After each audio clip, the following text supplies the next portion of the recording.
Mic check 1 2, it's the Y2K collector, and in this video I want to talk about how the record-setting $3 million sale at auction for the highest graded Super Mario Bros.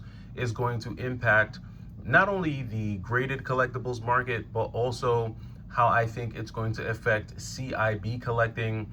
And behind all that, I want to talk about a few graded, not graded, but a few sealed games that I have that I've considered grading. Two of which I'm almost positive I'm not going to grade, but the other two I am considering on grading. But before we get into it, I did just want to kind of go ahead and throw out a quick announcement again. I am looking for video editors. A few of you have reached out to me on Instagram. I appreciate everyone reaching out that's reached out so far. Please reach out to me on Instagram. This is a paid opportunity.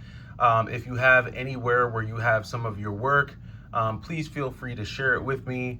I'm wanting to take the content in a slightly different direction and kind of split up what I share with you guys.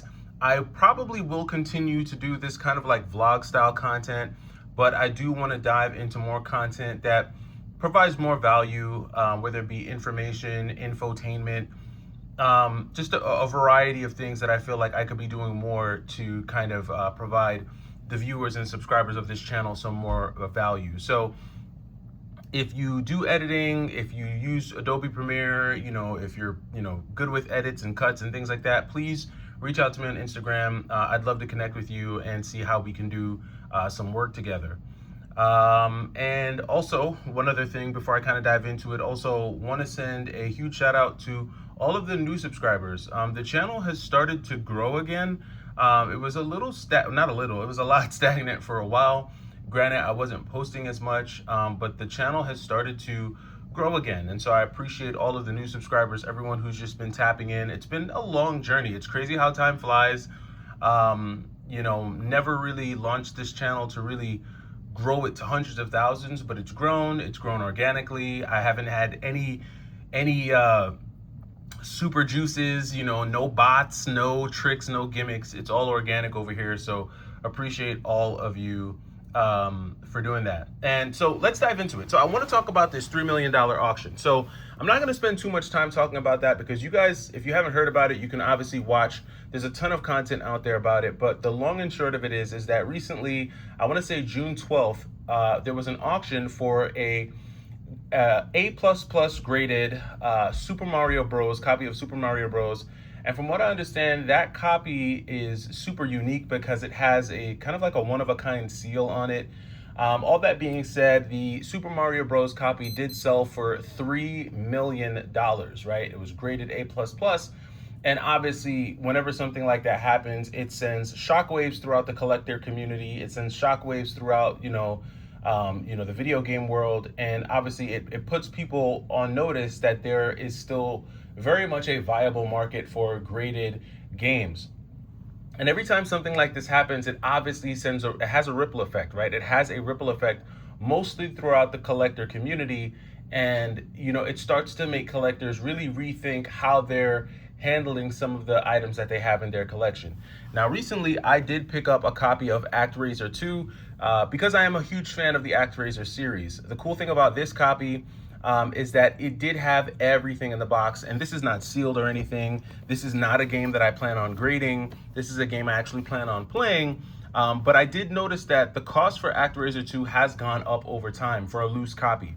The loose copy, I think, was only like 25 bucks, maybe 3 or 4 years ago. And now loose copies of ActRaiser 2 are going for between like 40 and 50 bucks. So it's slowly been jumping up. Now, ActRaiser 2 was always one of those games that was just cheap for no reason. I've always felt like this was a super quality game, amazing music, even better graphics, and really good story. But for some reason, ActRaiser 2 was just always a cheap game. This game, complete in box, barely, climbed over 100 bucks, a few years ago. You could pick this game up for like 125, 140 bucks, complete in box.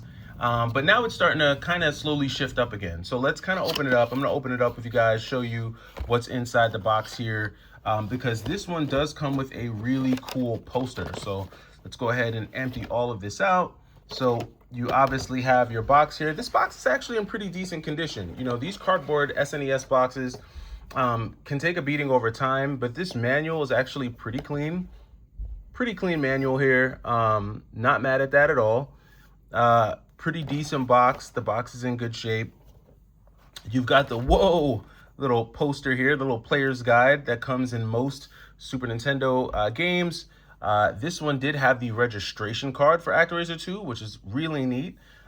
This doesn't typically come in a lot of these complete in box SNES games, so that was nice to have there. And then finally, the crown jewel for me with this is this poster. So this ActRaiser 2 poster, I'm gonna try to see if I can open it up with one hand here, because I do want you guys to take a look at this. But this was back in the Enix days, I think before they became Square Enix. So let's take a look here. You see the little logo, and this is kind of one of those, games where you kind of play like as an angel, and you kind of you get like this overworld view of everything that you see, and you have to fly down to all of these different areas and fight through all of these stages in a 2D side-scrolling format. So as you can see here, you get to see like how some of these stages are designed. And I mean, just look at those graphics, man. Like, just really good stuff. Cool music, just really, really sick, man. So you have this side of the poster, and then you have this back side of the poster with just this really classic 90s artwork on these games. I really miss these like hand-drawn style, cover art and things like that. And so this is a really cool game. This is a really cool game, one that I'm glad to have. But again, just going back to, that $3 million Mario Bros. Sale, it's going to impact games like this, right? So complete in-box games are going to start to creep up again, because, it's going to impact the market. And so we're starting to see that happen with CIB games. I'm noticing a lot more with CIB games than loose games, because you're going to start to see more and more people look for games that are, grade worthy, games that they can take to auction and, see how much they can, grade it for, and then see what they can get for it after it being graded if they were to put games on auction. But I feel like the mistake that people will make, which is the same mistake that people made back in like 2021, 2022, is people were trying to grade everything. People were grading games that were super common, were, plentiful, and people were even starting to grade games that weren't necessarily sealed. People were grading like complete in box games if they felt that the condition of the complete in box game was good enough. And this is an example of a game that I could easily see some people trying to grade because it's not in horrible shape. The cartridge is in good shape, the box is in good shape, and this is one of those situations where I feel like people will try to jump in and try to grade those games. But for me, I would never grade anything that's opened. If it's pre-owned, to me, that automatically rules it out of grading, unless it's something really, really old, really, really rare, like a 1-to-1 type of situation. That's really the only time that I'm going to get something like that graded. Outside of that, it's just really not something that I'm going to do. Now, I do have a couple of games that I want to go through with you here, and some of you remember when I picked these up. We have some N64 games that I picked up, and I put in these protective boxes because on the day that I got these games, I did contemplate grading some of them, but I wasn't sure if it was something that I wanted to do yet, so I put them in these cases while I molded over. Now, the first game that we have here is Yoshi's Story. Now, Yoshi's Story, the game, is not a game that I would think is worth grading, per se. But this copy of Yoshi's Story is probably going to be the most grade-worthy of all these games that you see here, because the box itself is in the best condition out of all these boxes that I'm going to show you. For one, all of the corners are intact. You're probably going to have a hard time seeing it through the plastic, but if you can see it, all of the corners are intact. There's really no denting on any of these corners. There's no scuffing on any of these corners. These corners are perfect on this. The front and the back are immaculate. It does have the factory seal on here, so everything is intact in that way. But I just don't know if this game is a game that's rare enough or has enough of a cultural impact in the gaming community to be graded. So this is one that I've kind of leaned more towards the no side when it comes to grading. Another game that came in, and mind you, I got all of these sealed games in a huge lot of N64 games. It was like a large box of sealed N64 games and like complete unboxed N64 games. It was and then 2 boxes of PlayStation 1 games, and about 4 systems, and the whole lot was like $550. So ultimately, the total amount of the haul was probably north of $5,000. I can't remember what the exact dollar amount was. And so, because I had so little put into these games, that was why I was willing to kind of test the waters with grading some of these. But you'll kind of see the two that I really want to grade are probably not grade worthy. So we'll get to those last two at the end. But you got Mission Impossible. This is another one that I thought about grading as well. Same thing with this one as with the Yoshi, right? With this one, everything is intact. The corners look good. This one I think actually has a factory hang tab. Everything is in place, and condition wise, like there's no concaving on the box or anything like that. Everything is really tip top shape. But this is just another one of those games that I don't feel like has enough of a cultural impact within the gaming community. It's not recognized enough, and I feel like there's a lot more sealed copies of this game in good condition, which is another reason why I've kind of held off on grading this one. But now I'll show you these last two, and these are the last two that I feel like, okay, if I were to grade anything, it would be these two, but there's some issues with these two. So the first one is going to be, well, I'll just show you them both. So it's Banjo-Kazooie is one, and then GoldenEye 007 is the other. Now, these are probably the two most culturally relevant, the most well-known N64 games that I have in this pack here, or in this collection here, that I feel like would probably be worth grading, primarily because these are the more recognizable games. These have a more of a cultural impact, and kind of grading these games would make a lot more sense. The only issue with the Banjo-Kazooie is that when it comes to the Banjo-Kazooie, while the box itself is in really good shape, there's no like caving or anything like that. It does have the factory H seal on there. It does have the original hang tab on there. And it has all that good stuff associated with it.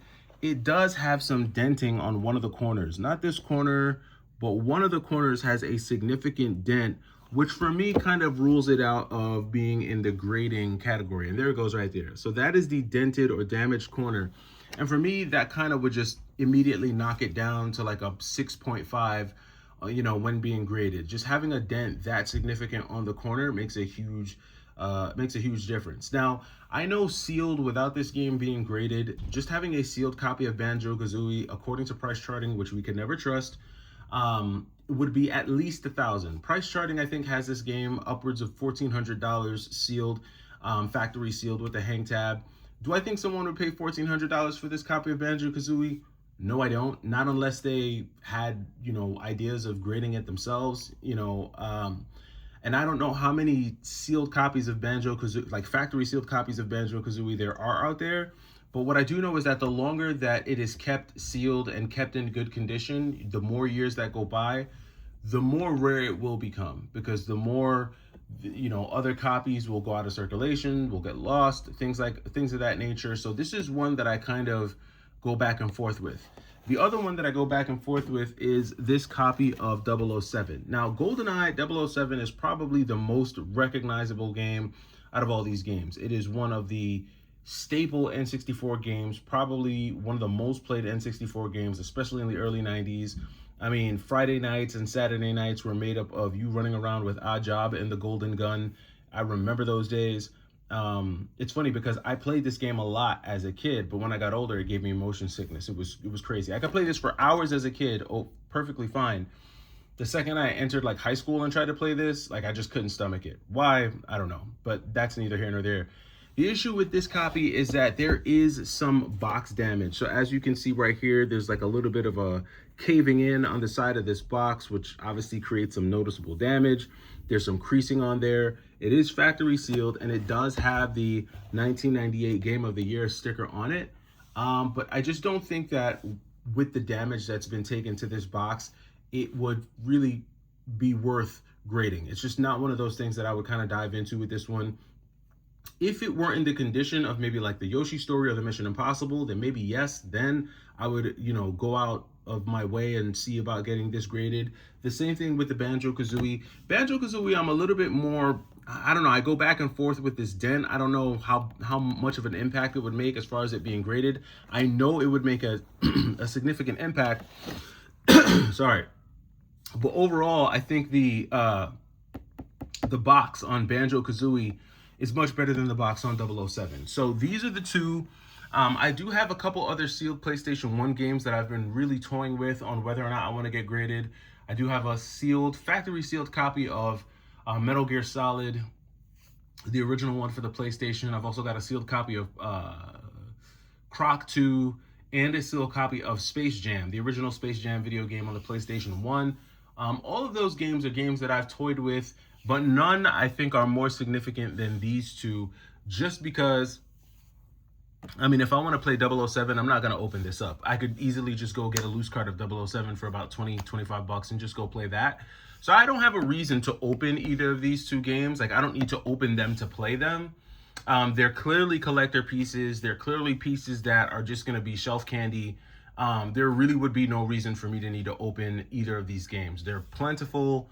There's millions of copies still floating around out there. What makes them unique is just the fact that they're factory sealed. So yeah, I mean, I'm considering all of this in light of the fact that there is still a graded market. I didn't know how viable, how significant that market still was.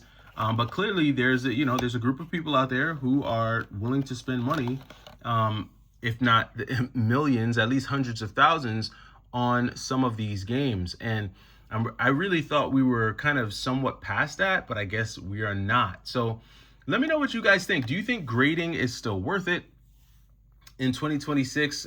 Do you think it's something that, the average person should get into? Do you think it's its own separate community? Let me know what your thoughts are on graded video games and how you think this sale is going to impact not only the graded collectibles market, but also CIB collecting, which is something that I think is starting to grow in popularity again. Let me know in the comments down below, and I'll catch you in the next one. It's the Y2K Collector. Take it easy.